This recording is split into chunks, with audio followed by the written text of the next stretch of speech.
Next problem. If fx equals to c, a constant, ভীষণ important problem এটা, and O be an operator such that OFX equals to fx, then first option O equivalent to del, second option O equivalent to nabla, third option O equivalent to delta, fourth option O equivalent to mu. তাহলে fx হচ্ছে constant এবং OFX equals to fx, তাহলে চারটে অপশনের মধ্যে কোনটা true হবে? Here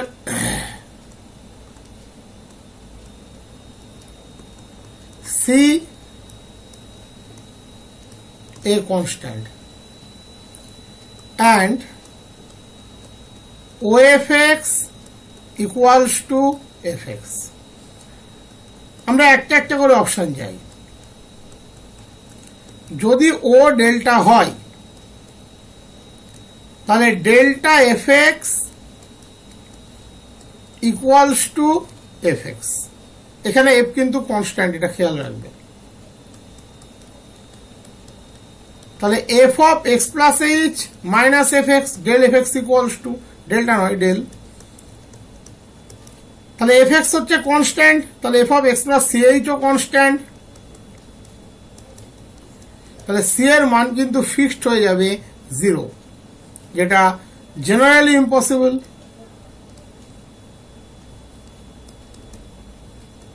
তাহলে অটোমেটিক্যালি ও ফরওয়ার্ড ডিফারেন্স অপারেটর হবে না। ইফ ও ন্যাবলা, তাহলে nabla fx equals to fx, তাহলে fx minus f of x minus h equals to fx, fxc f of x minus hc, তাহলে একই কন্ডিশন চলে আসছে, c equals to 0, সবসময় যে c 0 হবে তার কোনো মানে নেই, 0 একটা কনস্ট্যান্ট বাট জেনারেল কনস্ট্যান্ট নয় কখনোই, তাহলে এটাও সঠিক অপশন নয়।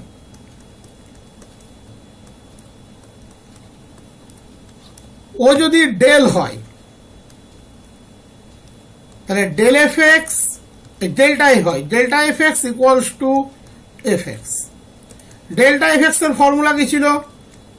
f of x plus h by 2 minus f of x minus h by 2 that equals to fx. f of x plus h by 2 definitely c, x minus h by 2 definitely c, fx c, তাহলে c equals to 0, generally impossible. Last option, তাহলে এটা হতেই হবে last option যেহেতু MCQ. Last option হচ্ছে ও equivalent to mu, then mu fx equals to fx। Mu fx এর formula কি ছিল? Half into f of x plus h by 2 plus f of x minus h by 2 equals to fx. f of fx যদি c হয়, f of x plus h by 2 সেটাও c, তাহলে half c plus c equals to c, দেখো c equals to c verified, that is option 4, this is the right option. O equals to mu, this is the right option. এই ধরনের problem কিন্তু খুব important problem, আমি প্রত্যেকটা step ব্যাখ্যা দিয়ে করছি, তোমাদেরকে কিন্তু পরীক্ষায় একটু বুদ্ধি খাটিয়ে তাড়াতাড়ি বুঝে নিতে হবে কোন অপশনটি হবে। যেমন ডেল ন্যাবলা এটা হবে না, চোখে দেখেই বোঝা যাবে, ওই 3 আর 4টা চেক করলেই কিন্তু এক্ষেত্রে যথেষ্ট।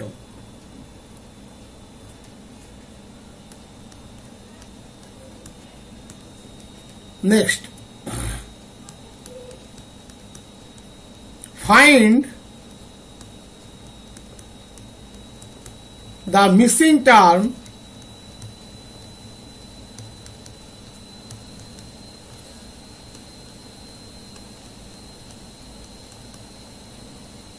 in the following table: x fx 0 1 এই ধরনের প্রবলেম কিন্তু একটা প্যাটার্নের প্রবলেম। 1 এ 3, 2 তে 9, 3 তে কোনো কিছু নেই, 4 এ 81। একটু খেয়াল করলে অ্যান্সার অনেকে হয়তো ভাবতে পারে যে আমি বুঝে ফেলেছি, বাট অ্যাকচুয়ালি কিন্তু এগুলোর অ্যান্সার ওরকম হয় না। অপশনস: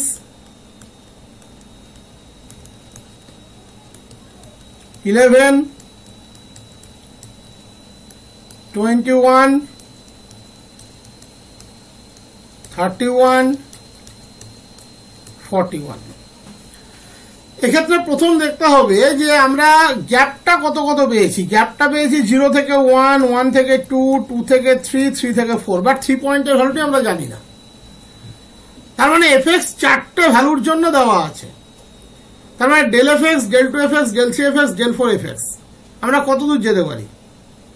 4টে ভ্যালুর জন্য দেওয়া আছে। তার মানে 4th অর্ডার ডিফারেন্স অবশ্যই 0।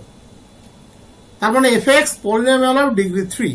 এটা জেনারেলি করা যায়, আর একভাবেও করা যায়, টেবিল মেনটেন করে ওই পয়েন্টে একটা সার্টেন ভ্যালু ধরে নিতে হবে। তো আমরা এক্ষেত্রে ফর্মুলা ইউজ করে করব, এক্ষেত্রে প্রবলেমটা অনেক সহজে হয়ে যাবে, কারণ 1, 3, 9, 81 সব ভ্যালুগুলো জানা, শুধু 4th কোঅর্ডিনেটের ভ্যালু আমাদের জানা নেই। তাহলে অ্যাজ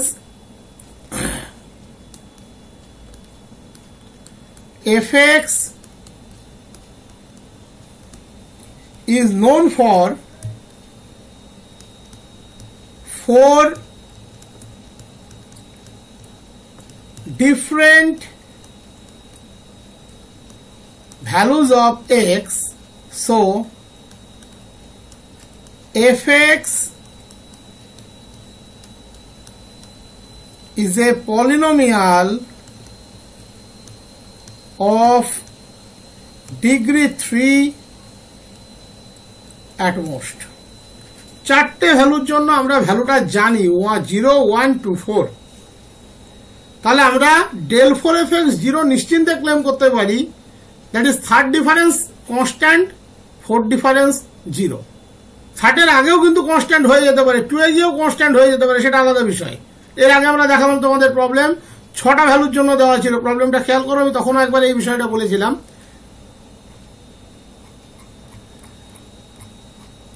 এই যে প্রবলেমটি 0, 1, 2, 3, 4, 5 6টা ভ্যালুর জন্য দেওয়া ছিল, কিন্তু আমরা কি পেলাম? del 4 এ গিয়ে কনস্ট্যান্ট পেয়ে গেলাম, 0 পেয়ে গেলাম, del 3 তে কনস্ট্যান্ট পেয়ে গেলাম। বাট এটা গ্যারান্টি যে del 6 এ কনস্ট্যান্ট হবেই। তাহলে এক্ষেত্রেও 4টে ভ্যালুর জন্য দেওয়া আছে, তাহলে del 4 এ 0 হবেই, del 3, del 2 এও 0 হয়ে যেতে পারে। That is fx polynomial of degree 3 at most, সর্বাধিক পলিনোমিয়াল অফ ডিগ্রি 3 হতে পারে। So fourth order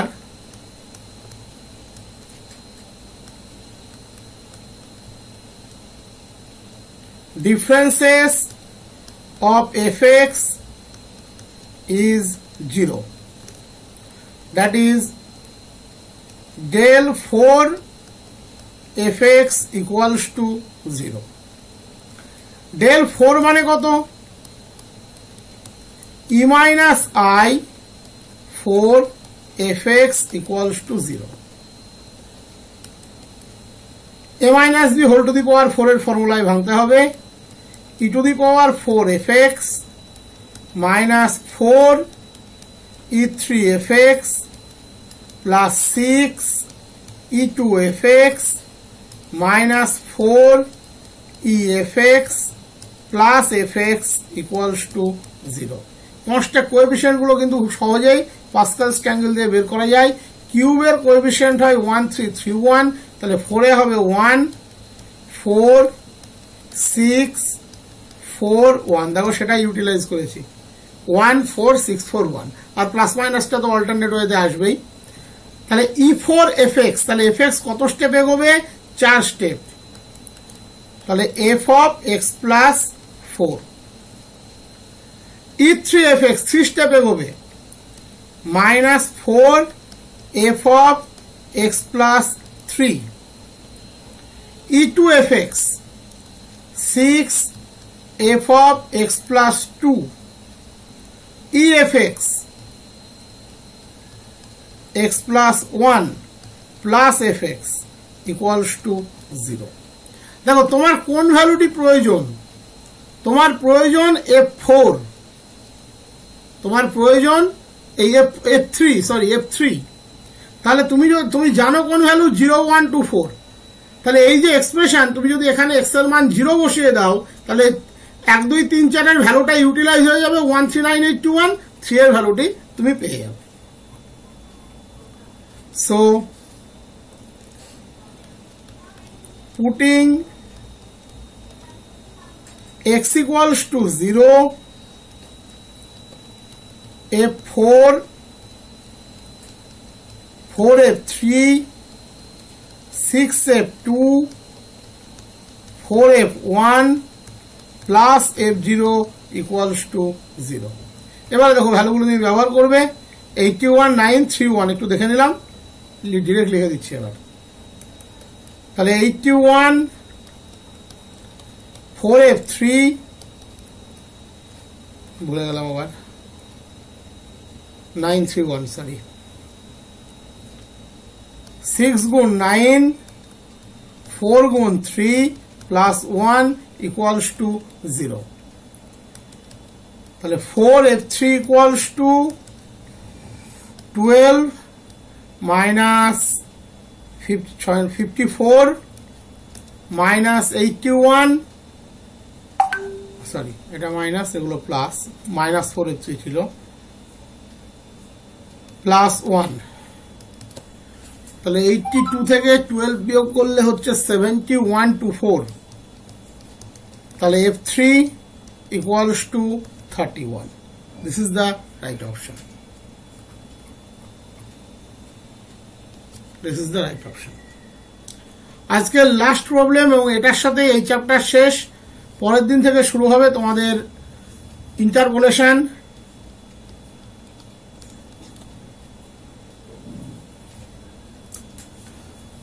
the identity, এটা কিন্তু একটা প্যাটার্নের প্রবলেম যেটা এবার করাচ্ছি। The identity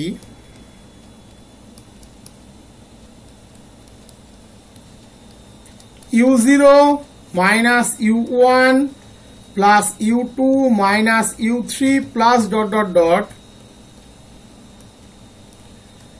can be written as first option u0 minus del u0 by 2 plus del 2 u0 by 4 del 3 u0 by 8 plus ... এটা একটি অপশন। এরকম অনেক অপশন আসতে পারে, তোমাকে 4টে অপশন দেওয়া থাকবে, অনেক অপশন জেনারেট করা যায় এগুলো থেকে। u0 by 2 del u0 by 4 del 2 u0 by 8 del 3 u0 by 16। এই দুটো আছে দেখো ফরওয়ার্ড ডিফারেন্সের এগেনস্টে। 3 নম্বর option u0 by 2 nabla u0 by 4 nabla 2 u0 by 8 nabla 3 u0 by 16। Last option, এটাও ব্যাকওয়ার্ড ডিফারেন্সের এগেনস্টে, nabla u0 by 4 nabla 2 u0 by 4 nabla 3 u0 by 8 plus ... এরকম 4টে option দেওয়া আছে। এই প্রবলেমগুলো কিছুটা এগোলেই এটা ফরওয়ার্ডে যাবে না ব্যাকওয়ার্ডে যাবে সেটা বুঝতে খুব একটা অসুবিধা কিন্তু হয় না, কিছুটা এগোতে হবে, কিছুটা এগোলেই তুমি বুঝতে পারবে এটা ফরওয়ার্ডে যাবে না ব্যাকওয়ার্ডে যাবে। যেমন ধরো এক্ষেত্রে আমরা শুরু যদি করি u0 minus u1 plus u2 minus u3, 0 1 2 3, space length তো 1, কোনো সন্দেহ নেই। তাহলে u0 means u0, u1 means u0, u0 এক স্টেপে গেলে u1, u2 means e2 u0, u3 means e3 u0 plus dot dot dot. তাহলে আমরা যদি ফর্মুলাটা তৈরি করতে চাই তাহলে i minus E plus e2 minus e3, এই টোটালটা অপারেট হচ্ছে u0 এর উপরে। এটা কার বাইনোমিয়াল ফর্মুলা? 1 প্লাস ই তার ইনভার্স u0। এবারে দেখো রেজাল্টটা কিন্তু এখান থেকে ডেল্টা বা ন্যাবলা দুটোতেই কিন্তু যেতে পারে, যেটা কিন্তু পারে, বাট তুমি কিভাবে বুঝবে ডেল্টাতে যাবে না ন্যাবলাতে যাবে? আমরা ফর্মুলাটা কি জানি, U equals to I plus delta E inverse equals to I minus nabla. এখানে ই ইনভার্স তো নেই, 1 প্লাস ই তার ইনভার্স আছে। তা আমরা যদি ইনভার্স ডিরেক্টলি ব্যবহার করতে পারতাম তাহলে আমরা ন্যাবলাতে গেলে সুবিধা হতো। তাহলে অটোমেটিক্যালি এখান থেকে একটা হিন্ট পাওয়া যায় যে এটা ডেল্টাতে গেলে সুবিধাটা বেশি হবে। তার কারণ এই যে এক্সপ্রেশন দুটো দেওয়া আছে প্রথম দুটোতে, এটা খুব পরিষ্কার যে এটা ডেল্টার বাইনোমিয়ালের রেসপেক্টে দেওয়া আছে। তুমি বলতে পারো শেষের দুটোতে 4 নম্বরটা তো ভুল দেখে বোঝা যাচ্ছে, 3 নম্বরটাতে তো ন্যাবলা দিয়েও দেওয়া আছে, কিন্তু এখানে যে মাইনাসগুলি আছে তার মানে আমরা ই ইনভার্স তো ব্যবহার করতে পারছি না, 1 প্লাস ই তার ইনভার্সকে আমাকে ব্যবহার করতে হবে। তাহলে 1 প্লাস ই, তাহলে ই ইকুয়ালস টু 1 প্লাস ডেল্টা, তাহলে 2 প্লাস ডেল্টা বলছে ডেল তার ইনভার্স u0, তাহলে হাফ 1 প্লাস ডেল বাই 2 তার ইনভার্স u0, তাহলে half 1 minus del u0 by 2 plus del 2 u0 by 4 minus del 3 u0 by 8 plus dot dot dot, half minus del u0 by 4 plus del 2 u0 by 8 minus del 3 u0 by 16 plus dot dot dot. That is option 2. This is the right option. আজকেরটা এখানে শেষ হলো। তোমাদের কিছু বলার থাকলে বলতে পারো, নাহলে আজকের মতো ক্লোজ করবো। কিছু বলার আছে কারোর? আশা করি প্রবলেমগুলো প্রত্যেকটা ভালো লেগেছে। স্যার বলো। স্যার বলছি ইন্টারভিউর জন্য কোন কোন কোশ্চেনগুলো ভালো করে করতে হবে একটু বলতেন, একটা জায়গায় মানে ইন্টারভিউ আছে তাই।